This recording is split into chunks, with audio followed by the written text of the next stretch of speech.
안녕하세요. 유상민 목사입니다.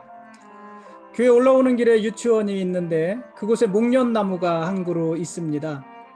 15년 이상 한 곳에 있는 나무입니다. 저에게는 비로소 봄이 시작되었음을 알려주는 전령 같은 나무이기도 합니다. 잎보다 먼저 꽃이 피고 꽃의 크기도 커서 누구에게나 쉽게 눈에 띄는 그런 나무입니다. 그곳에 꽃이 피면 저는 마치 주문을 외우듯이 박목월 작시 4월의 노래를 중얼거립니다. 꽃이 피면 매년 같은 자리에서 사진을 찍는데 지금까지 많은 사진을 찍었지만 마음에 드는 사진은 딱히 없습니다. 사진 찍기가 참 애매한 곳입니다. 그래도 봄의 의식처럼 매번 그 자리에서 사진을 찍습니다. 목련은 주로 제 키보다 한참 높은 곳에서 꽃을 피우는데 그래서 그 목련꽃 사진을 찍다 보면은 가끔 새파란 하늘과 새하얀 꽃잎이 한눈에 들어오면서 눈부실 때가 있습니다. 저는 그때의 느낌이 참 좋습니다. 어쩌면 그 느낌 때문에 매년 그곳에서 사진을 찍는 것인지도 모르겠습니다. 오늘 교회 오는데 유치원 목련나무에 꽃 몽우리가 가득했습니다. 금방이라도 만개할 것 같았습니다. 아직 설날도 지나지 않았는데 너무 이른 것은 아닌가 싶었습니다. 그래도 반가운 마음에 또 사진을 찍었습니다. 물론 오늘도 예쁜 사진이 나오지 않았습니다. 갈색 줄기의 하얀 몽우리, 그 뒤로 노란색 유치원 벽, 그리고 유난히 파랗던 하늘, 무질서하게 공중에 그어진 전선줄 등이 섞여서 내가 정작 무엇을 찍은 것인지 모호했습니다. 그러나 아무러면 어떻습니까? 여러분, 봄이 멀지 않았습니다. 지금도 땅속에서는 온갖 생명들이 꿈틀거리며 자라고 있지 않겠습니까? 우리가 오는 백발을 막을 수 없듯이 오는 계절도 막을 수 없습니다. 그러니 이제 곧 봄입니다. 그것 자체가 우리에게 큰 희망 아니겠습니까? 오늘 말씀 보시겠습니다.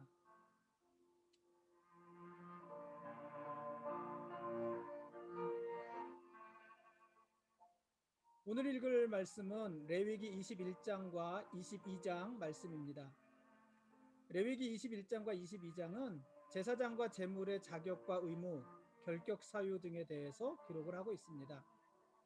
하나님과 백성 사이를 중보하는 제사장은 항상 자신을 거룩하게 구별해야 했습니다. 특히 제사장은 시체와의 접촉이 금지되었습니다. 시체는 그것 자체로 부정하기 때문입니다. 특히 사람의 시체는 더 부정합니다. 여러분, 시체가 뭘까요? 시체는 생명의 기운이 완전히 사라진 거잖아요. 생명이 없는 거잖아요. 그래서 가장 부정한 것입니다. 왜냐하면 시체는 생명이신 하나님의 속성과 가장 반대되는 것, 가장 멀리 있는 것이기 때문에 그렇습니다. 따라서 제사장은 시체로 인해서 자신을 부정하게 하지 말아야 합니다.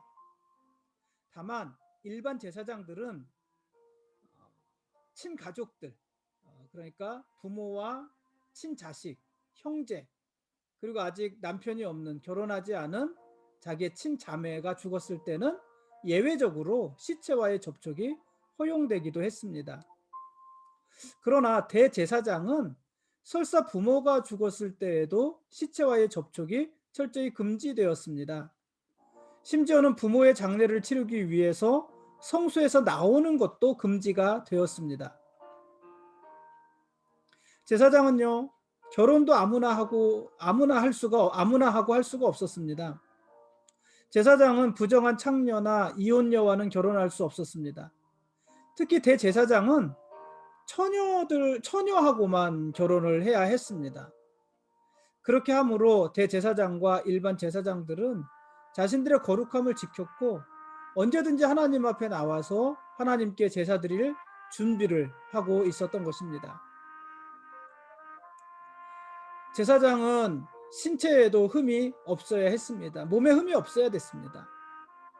아론의 자손 중 신체에 흠이 있는 자는 휘장 안 제단에 가까이 갈 수 없었고 제사를 집전할 수도 없었습니다. 하나님이 거룩하신 분이기 때문에 제물도 흠이 없어야 됐고 하나님께 제물을 드리는 제사장도 흠이 없어야 됐던 것입니다. 그래서 맹인이나 다리 저는 자, 또 코가 불완전한 자, 지체가 더한 자나 발 부러진 자, 또 손 부러진 자, 등 굽은 자, 키 못 자란 자, 눈에 백막이 있는 자, 습진이나 버짐이 있는 자, 고환 상한 자, 이런 사람들은 휘장을 지나서 지성소로 들어갈 수가 없었고 또 여호와께 제사를 집전할 수도 없었습니다. 그러나 이 아론의 후손들 중에 그렇게 신체에 결함이 있는 사람들이라 할지라도 제사에 드려진 제물 중에서 제사장 몫으로 할당된 그 음식은 같이 먹을 수 있었습니다.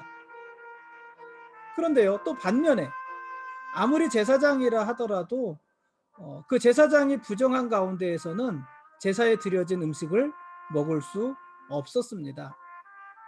가령 제사장이 악성 피부나 유출병, 시체와 접촉했다거나 설정했다거나 부정하게 하는 벌레에 물렸다거나 또 부정한 것에 접촉했다거나 하는 제사장들은 먼저 자기를 정결하게 하는 의식을 행하고 난 다음에라야 그 제사에 드려졌던 음식을 먹을 수가 있었습니다. 그렇게 제사장들은 자기를 정결하게 또 거룩하게 항상 구별해야 됐고 그러기 위해서 금지된 것들도 많이 있었던 것입니다.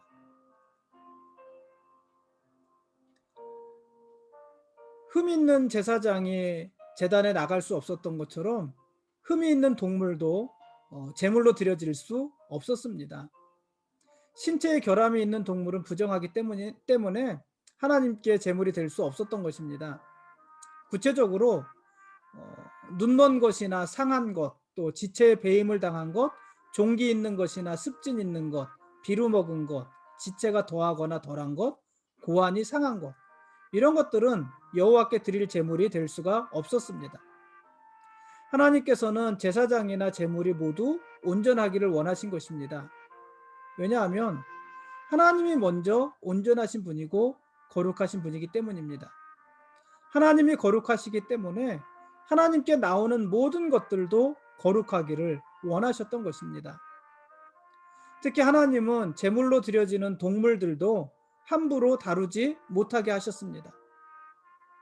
숫소나 양이나 염소가 나거든 새끼를 낳거든 이래 동안은 그것의 어미와 같이 있게 했습니다. 그러니까 새끼를 낳자마자 그것들을 제물로 드릴 수 없었다는 것이에요.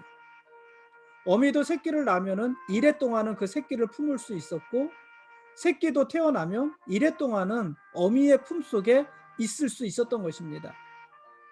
그 전에 이래 동안은 제물로 드릴 수 없었고 여덟째 날 이후에야 비로소 하나님께 화제로 드릴 수 있었습니다. 또 하나님께 제물을 드릴 때도 암소나 암양을 막론하고 어미와 새끼를 같은 날에 잡지 못하게 했습니다. 하나님은 제물로 드려지는 동물들, 짐승들도 그 생명을 존중해 주신 것입니다.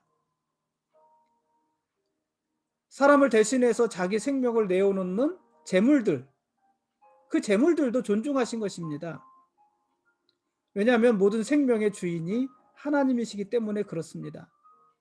하나님은 우리 사람의 생명만 만드신 것이 아니라 모든 생명 있는 것들의 생명을 하나님이 다 만드셨잖아요. 하나님이 모든 생명의 주인이시잖아요.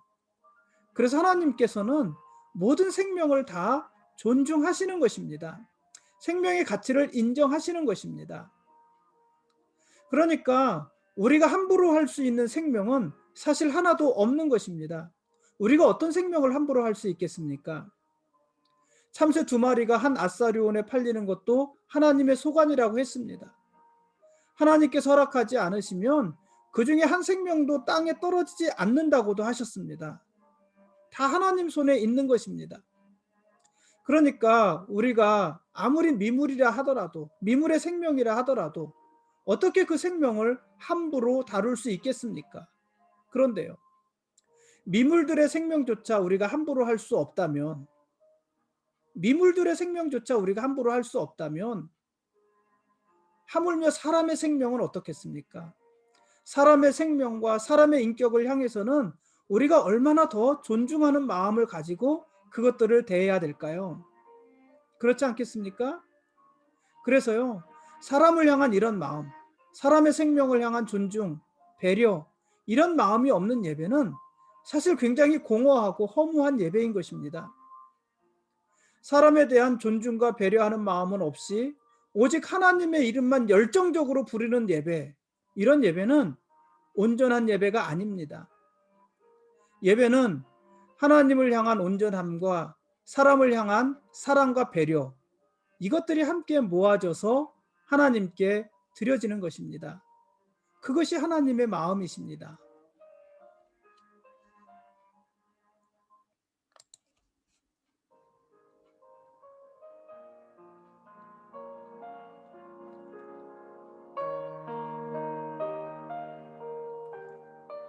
지금까지 레위기 21장과 22장 말씀에 대한 길라잡이였습니다. 내일 읽을 말씀은 레위기 23장부터 25장까지 말씀입니다. 하나님께 나가는 방법이 참 복잡하고 까다롭지 않습니까? 제사장의 자격은 엄중하고 제사장이 지켜야 될 규례도 많습니다. 물론 하나님께 드려질 제물도 그렇습니다. 흠이 있는 제물은 하나님께서 받지도 않으십니다. 그러니 이스라엘 백성들은 하나님께 드릴 제물을 고르는 일부터 아주 신중히 해야만 했습니다. 제사장도 제사 드리는 모든 절차에 마음을 쏟아야 됐고 언제든지 정결함을 유지해야만 했습니다. 거기에 비해서 오늘 우리가 드리는 예배는 참 쉽고 단순합니다. 누구든지 아무 때나 하나님께 나와서 예배 드릴 수 있습니다. 우리가 하나님 앞에 나와서 예배 드리면 되지 굳이 다른 사람의 중보가 필요한 것도 아닙니다. 우리가 이렇게 예배 드릴 수 있는 것은 거룩한 대제사장이고 흠없는 제물이신 예수님께서 단번에 자기 몸을 드려 하나님이 받으실 만한 제사를 드리셨기 때문입니다. 히브리서 9장 11절 12절은 이렇게 기록을 했어요.